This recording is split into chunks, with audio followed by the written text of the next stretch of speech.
వెంకటేశ్వర స్వామి ముడుపు అంటే ఏంటి? అది ఎలా కడుతారు? ఈ వీడియోలో తెలుసుకుందాం.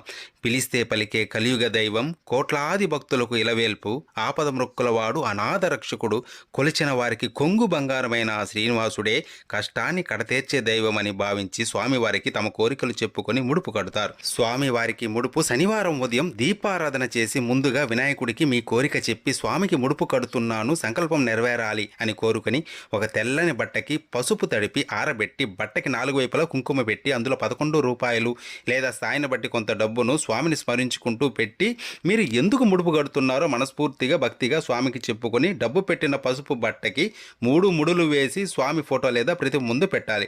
కోరిక తీరాక ముడుపుతో దర్శనానికి వస్తానని ముందే స్వామికి మాట ఇవ్వాలి. స్వామి అష్టోత్తరం గోవిందనామాలు ప్రతిరోజు చదువుకోవాలి. కోరిన కోరిక తీరిన తర్వాత స్వామి దర్శనం చేసుకొని ముడుపుతో పాటు కొద్దిగా వడ్డీని కూడా కలిపి స్వామిని తలుచుకొని ఉండిలో